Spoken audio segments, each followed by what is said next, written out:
Young people are a vital force in shaping the present and future of any country. They are key to a flourishing society and should have all the support they need to grow into responsible and productive citizens. Sadly, though, all too often this is not the case. Meet Alex. Alex is a young man who lives in a township in South Africa.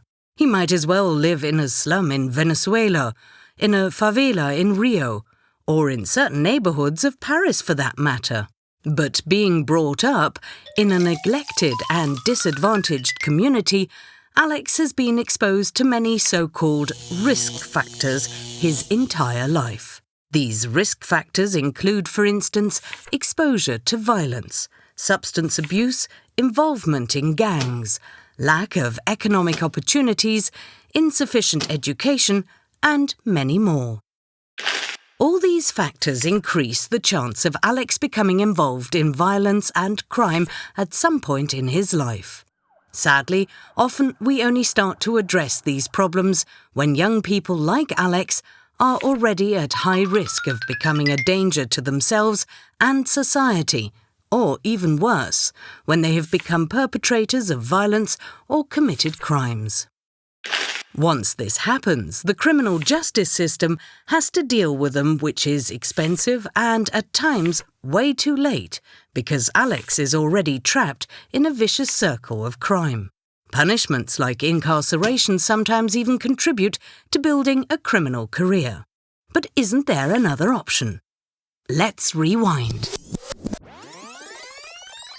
What if we gave Alex alternatives to his path of violence and crime from the very beginning?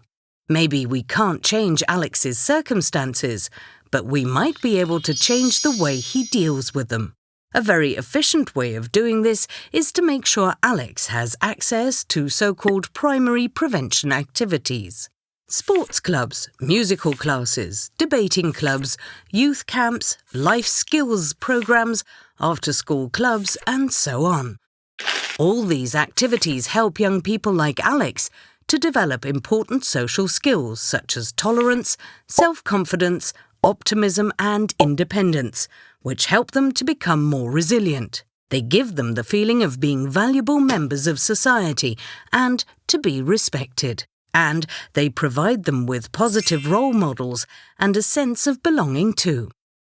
Research by the World Health Organization has, for instance, shown that life skills training programs, which are designed to help older children and adolescents manage anger, resolve conflict, and develop the necessary social skills to solve problems, can reduce adolescent violence by nearly a third. This kind of support helps Alex to grow more resilient and to make the right decisions, even in challenging situations. He becomes a role model for others and can positively contribute to society. This is not only much more cost-efficient than retaining them within the criminal justice system, but also more sustainable. Young people are a huge asset to any country.